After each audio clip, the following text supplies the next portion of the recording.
ये देवी देवता जो खाते हैं इनको खिलाते नहीं हैं, और जो नहीं खाते उनको भोग लगाते हैं। तुदीयम वस्तु गोविंदम कहा करके पानी उछालते हैं, ये धोखा। और जो खाते हैं उनकी खुराक छीनते हैं। ऑफिस में बैठे बिना घूस के काम नहीं लेते, भगवान के भगत हैं, लेकिन बिना घूस के काम नहीं करेंगे। और घूस जिससे लेते वो भगवान है, भगवान की खुराक छीन रहे हैं।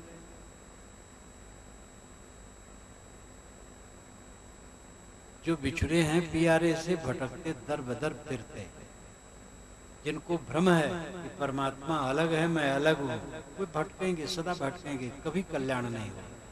स्वामी शंकराचार्य ने कहा है, आत्मा और ब्रह्म की एकता के बिना मोक्ष नहीं हो सकता। कबीर साहब ने बारंबार कहा, कस्तूरी कुंडल से मृग ढूंढे बनवाए, ऐसे घट घट राम है दुनिया जानत ना है। परमात्मा मिलता नहीं है क्योंकि वो बिछुड़न है।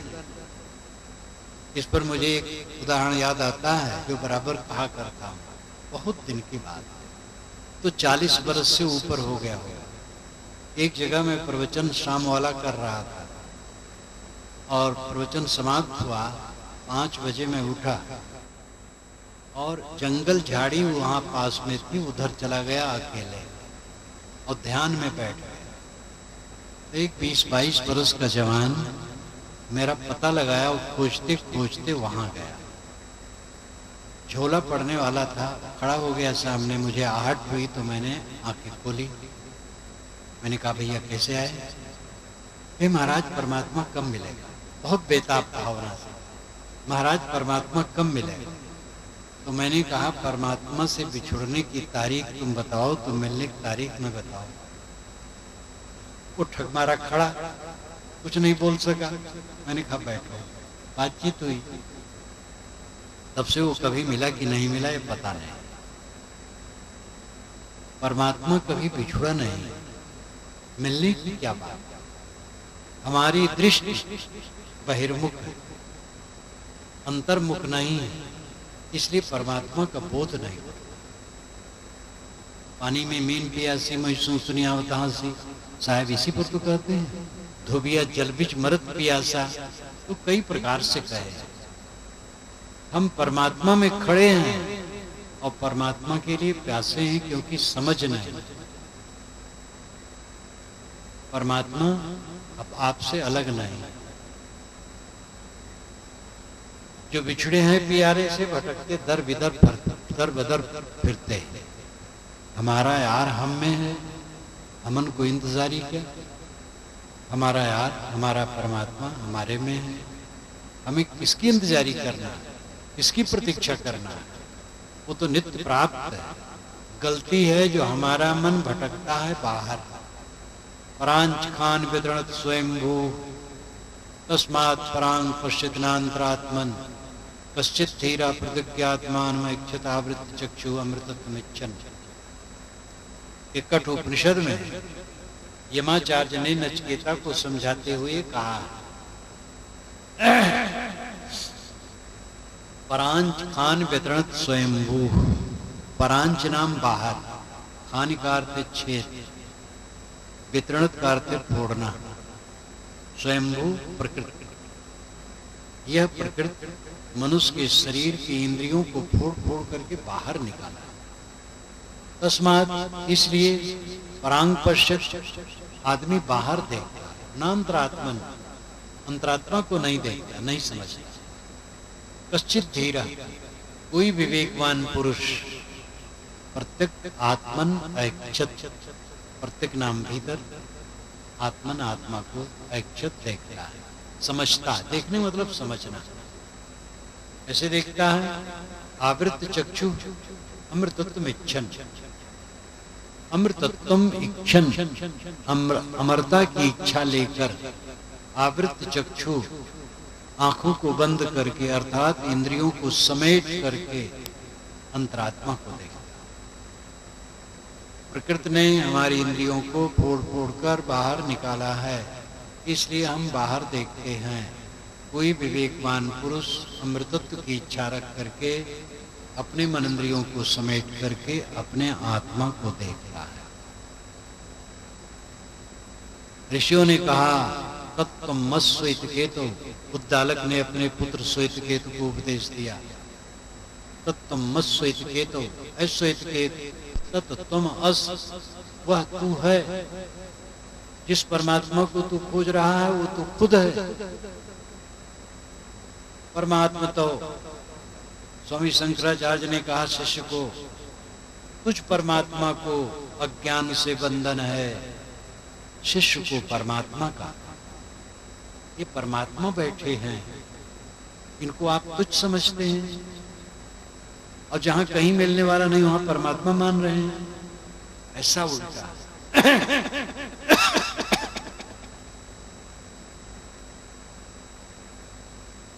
तो जो बिछड़े हैं प्यारे से, भटकते दर बदर फिरते, हमारा यार हम में है, हमन को इंतजारी है। खलक सब नाम अपने को बहुत कर सर पटकता है। खलक नाम संसार, खलक माने संसार के लोग, खलक का अर्थ होता संसार। जिसे कहते हैं संसार डूबा है, संसार डूबा है का मतलब है संसार में रहने वाले मोह माया में डूबे हैं। ऐसे खलक, खलक सब नाम अपने को बहुत कर सर पटकता है। दुनिया के लोग अपने नाम की महिमा के चक्कर में हमारा नाम चल जाए। जिसके लड़का नहीं होता है तो कहते हैं नाम कौन चलाए, लड़का नाम चलाता है। कितनी पीढ़ियों को आप जानते हैं? 3 पीढ़ी के ऊपर जानने वाले बहुत कम हो। अपने पिता का नाम और पिता के पिता का नाम और पर पिता का नाम कोई कोई जानता हो। क्या नाम चला नाम में क्या रखा? नाम है क्या? कुछ अक्षरों का जोड़ कागज स्याही से लिख दिया गया और आवाज किया गया तो हवा में मिल गया।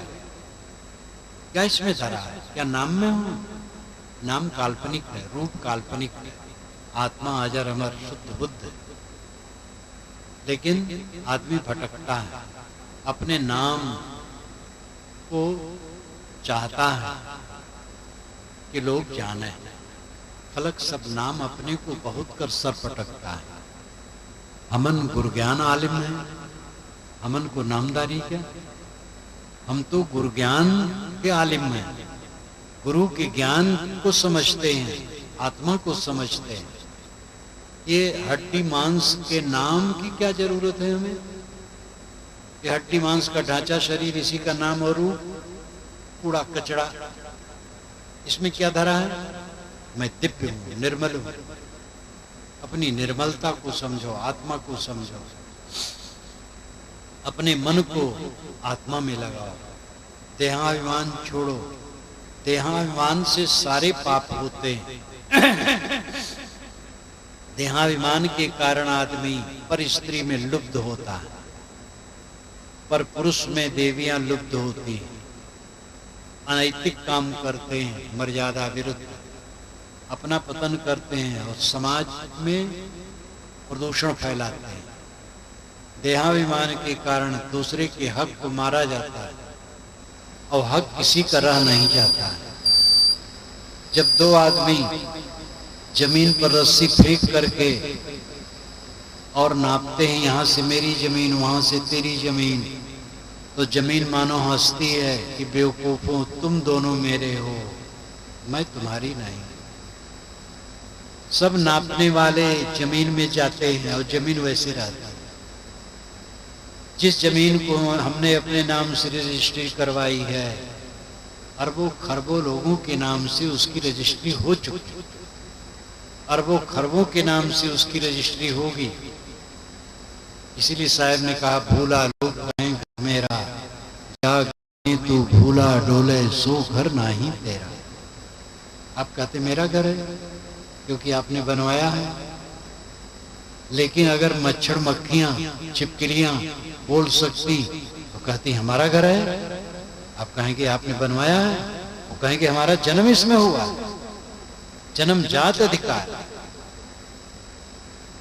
इसका घर है। हमारे शरीर में न मालूम कितने जीव जन्म लेके खा करके हमारे मांस रक्त को और मर मर के चले जाते हैं।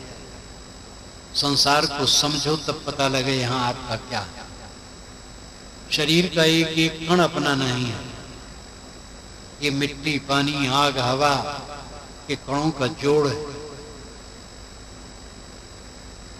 खलक सब नाम अपने को बहुत कर सब पटकता है। हमन गुरु ज्ञान आलिम है, हमन को नामदारी है। आत्मज्ञान हुआ, आत्मरत हुआ, आत्म संतुष्ट हुआ तो देह के नाम रूप से उदासीनता हो जाती। शरीर एक मिट्टी का लौंदा है और इसकी सार्थकता है आत्मज्ञान हो जाए, आत्म संतोष मिल जाए, अंतर्मुख साधक हो जाए, अंतर तृप्त हो जाए, ये उसकी विशेषता है। और फिर तो शरीर छूट जाएगा, शरीर रहने वाला नहीं है। लेकिन जीवन बीत जाता है, इस पर लोग सोचते ही नहीं। एक सूफी फकीर ने कहा है, बका पर किसी का ध्यान ही नहीं है।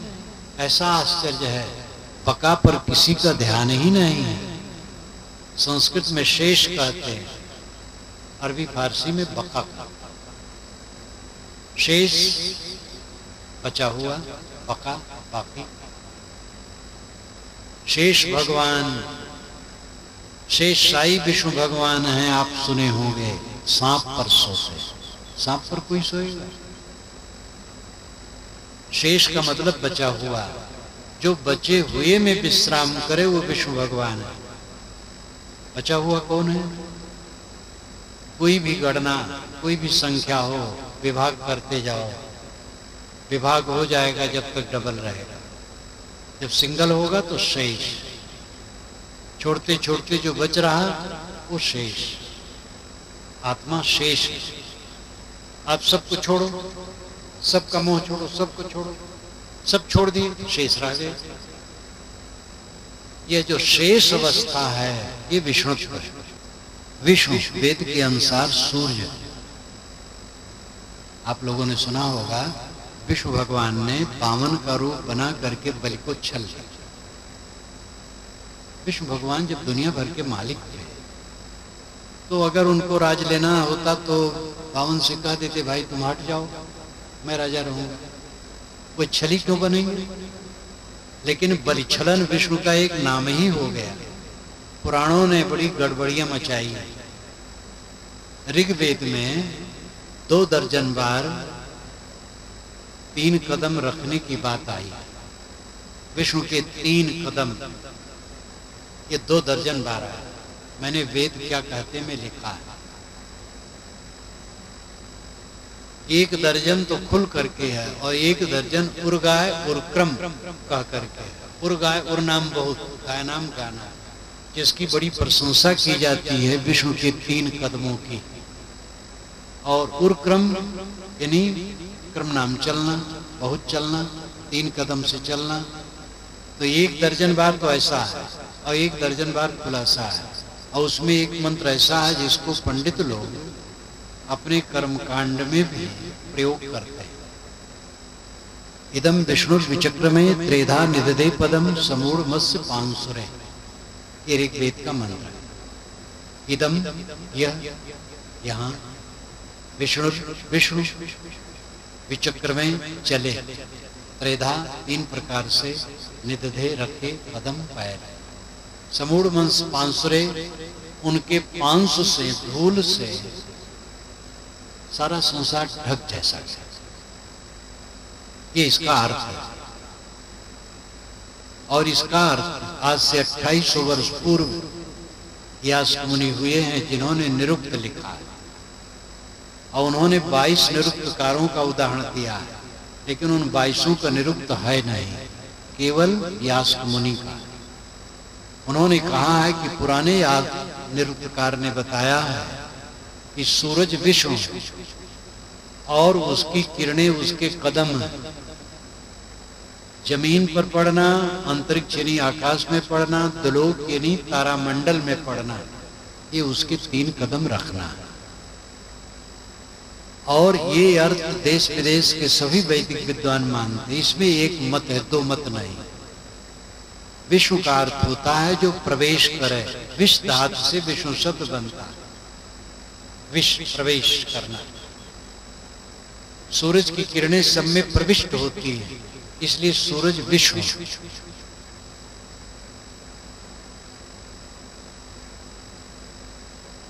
राधापति वेद में आया, राधापति। तो राधा है धन और उसका पति है सूर्य। धन का पति सूर्य है। सूर्य अपनी किरणों से पृथ्वी से पानी खींच करके बरसाता है, तब फसल होती है, तब धन होता है। इस प्रकार राधापति सूर्य को कहा गया है। लेकिन राधा माधव भक्त लोग कहते देखो वेद में हमारी भक्ति लिखी हुई है। इसी प्रकार ईशावास्यमिदं सर्वम शुक्ल यजुर्वेद के 40वें अध्याय का पहला मंत्र है। तो ईसाई कहते देखो आपके वेद में लिखा है ईशावास्यमिदं सर्वम। ईसा का नाम वेद में आया है। मैंने एक ईसाई से कहा कि भाई ईसा मसीह के जन्म के हजारों वर्ष पूर्व ये मंत्र बना है। ये ईसा नहीं, ईशा। और ईशा स्त्रीलिंग शब्द है। ये जगदम्बा और शक्ति के लिए अर्थ किया जा सकता है, लेकिन रूढ़ है ईश्वर की। इसी प्रकार रामाकृष्ण औषध है वेद में। तो ये रामकृष्ण जो आज जपते हैं आप, वो नहीं। महावीर शब्द है वेद में, जो सोमरस भरने का मिट्टी का कलश है। लेकिन लोग कहते देखो महावीर का वर्णन, हनुमान जी का वर्णन वेद में है। एक वीर एक जगह आया ऋग्वेद में, आशु शिशानो वृषभो न भीमो घना घनश्चोभश्चर्षणीनाम संक्रंदनो अनमिक एक वीरा शतम सनया सेनाजित शाकमेंद्र। तो उसमें एक वीर है और पौराणिक कबीर पंथियों ने अर्थ कर लिया अय कबीर। तो कहते देखो कबीर वेद में भी कबीर, लेकिन वेद में कबीर नहीं, एक वीर है, अद्वितीय वीर। इंद्र के लिए महिमा। आशु शिशानो वृषभो न भीमो। आशु नाम जल्दी, शिशानो नाम तेज, वृषभ नाम बैल के समान, वृषभो न भीमो। वृषभो न यानी वृषभ के समान, भीमो नाम भयंकर। आशु शिशानो वृषभो न भीमो। घना घनस युद्ध करना। क्षोभड़स चर्षणी नाम, चर्षणी नाम भीड़ में क्षोभ हलचल पैदा कर देना। आशु शिशानो वृषभो न भीमो घना घनस क्षोभड़स चर्षणी नाम संक्रंदनो। संक्रंदन चिल्लाना, संक्रंदनो अनमिष पलक झपटे ही कूद पड़ना। अनमिष एक वीर, एक वीर अद्वितीय वीर अजय जीत लेता है। शाकम इंद्र, शाकम साथ साथ इंद्र, इंद्र इंद्र बहुत तेज है और बैल के समान भयंकर चीत्कार करते हुए भीड़ में घुस जाता है और सबको जीत लेता है। ये इंद्र की महिमा में, कबीर की महिमा में नहीं। अथर्व वेद के आखिर में आया है कि 12 ऊंट या 12 कुछ ऐसे, इस समय याद नहीं, मैंने लिखा है। तो कुछ मौलवी कहते देखो 12 बीबियां हजरत मोहम्मद की हैं, ये आपके वेद में है। मैं कहता हूँ भाई वेद में वो नहीं है। हजरत मोहम्मद तो वही 1400-2800 वर्ष हुए हुए, और ये सब हजारों वर्ष पुरानी बात। तो वेदों का दुरुपयोग सब लोग खूब करते हैं। विष्णु सूर्य वेद के अनुसार, उसकी किरणें उसके पैर हैं और पृथ्वी अंतरिक्ष और त्रिलोक चंद्र यानी तारामंडल में पड़ना उसके 3 कदम रखना, कोई दूषण नहीं। सतपथ ब्राह्मण में विकार आया, मैंने वेद में सब विवरण दिया। विष्णु के 3 कदम पर मैंने सब लिखा है। सतपथ में आया है तो वहां विष्णु को थोड़ा छलिया बनाया गया है, कथा कहने का समय नहीं। उसके पश्चात 52 पुराण बना 10,000 श्लोकों का, उसमें तो अति कर दिया गया। 52 बल के पास गए और कहे कि मुझे कुटिया बनाने की जमीन चाहिए। कहे महाराज ले लो, कितना चाहिए? कहे 3 कदम। कहे नाप लो, तो विराट स्वरूप बना करके पूरी दुनिया नाप ली, धोखा दिया। ये सब धोखा पट्टी की बात वेद में नहीं। पुराणकारों ने बड़ा गड़बड़ किया। वेद के जितने देवता हैं चरित्रवान हैं, और पुराण का देवता कोई चरित्रवान हो तो हो, सब ढील ढाल। क्योंकि पुराण के लेखक ढील ढाल, तो अपना देवता भी उनका ढील ढाल। आपका भगवान कैसे होता है? जैसे आप होते हैं। किसी का भगवान बकरा खाता है लेकिन सूअर नहीं खाता। किसी का भगवान सूअर बकरा दोनों खाता है। किसी का भगवान सूअर बकरा बिल्कुल नहीं खाता, मिठाई खाता, फल खाता, मेवे खाता। किसी का भगवान तो सूअर बकरा के साथ शराब भी पीता है। तो जैसा पुजारी वैसा भगवान बनाया है। सारे भगवानों और देवताओं की रचना किसने की? आपने की। जैसे आप तैसे आपका भगवान। तो वेद के ऋषि काफी स्वस्थ चित्त के थे और उनका वर्णन बड़ा मनोहर है। पुराणकारों ने गड़बड़ किया, लेकिन इसका मतलब नहीं कि पुराणों में सब खराब बात, और पुराणों में भी अच्छी बात यहाँ यह है, विश्व जो सब में प्रविष्ट, किंतु आगे आध्यात्मिक विचारकों ने सूरज तक अर्थ नहीं रखा। ऋत नियम, वेद का, ऋग्वेद का नियम ऋत है। ऋत नाम, ऋतस्य तंतुम विततम। ऋत के तंतु सर्वत्र परिपूर्ण है, नियम के तंतु सर्वत्र परिपूर्ण है। नियम सर्वत्र प्रविष्ट, इसलिए नियम विश्व। नियम को समझो, नियम से चलो। नियम से पानी बरसता है, प्रकृति के नियमों से कोई देवता नहीं बरसा। कोई जानदार देवता बरसाए तो अकल से बरसाए। खेत में बरसाएगा, सड़क पर नहीं बरसाए, क्योंकि कीचड़ हो जाता है, लोग चलते हैं। वो स्वाभाविक बरसता है, जड़ प्रकृति से बरसता है। इसलिए जहाँ बरसने की जरूरत वहां नहीं, वहां बरस देता है। जहाँ जरूरत नहीं है वहां बरसता, जहाँ जरूरत है नहीं बरसता है। ऐसा भी हो जाता है, सूखा पड़ जाता है, दाह पड़ जाता है। फूल खिलते हैं, कंकर पत्थर बनते हैं, सृष्टि में तमाम प्रपंच का निर्माण होता है। ये ऋत से, नियमों से चलता है। ऋत विश्व, लेकिन अंतिम उपासनी ऋत विश्व आत्मा। आत्मा सब घट में प्रविष्ट है, इसलिए आत्मा विश्व। आत्मा के प्रति विष्णुत्व की भाव लाओ। आजकल विष्णु की पूजा क्या है? शंख चक्र गदा पद्मधारी, सांवला थोड़ा और पद्मासन से बैठा है, ऐसा चित्र या मूर्ति, ये विष्णु की उपासना। जैसे कि भारत माता की उपासना। भारत माता एक 30 वर्ष की सुंदरी युवती, तिरंगा झंडा लेकर खड़ी है, वंदे मातरम लिखा है। अब उसी कोई पूजा आरती करे और कहे कि हम भारत माता की उपासना करते हैं, तो ठीक है। भारत माता का उपासक वह है जो कन्याकुमारी से लेकर कश्मीर तक, पंजाब से बंगाल तक के लोगों के प्रति हमदर्द। उसमें केवल हिंदुओं के लिए हो हमदर्द, या केवल मुसलमानों के लिए, या अमुक संप्रदाय के लिए, तो भारत माता का उपासक नहीं। भारत माता का उपासक है भारत में रहने वाले सभी प्राणियों के लिए जो हमदर्द। इसी प्रकार विश्व जो घट घट में प्रविष्ट है, उसके प्रति हमदर्द हो, वो विष्णु उपासक हो, वैष्णव है।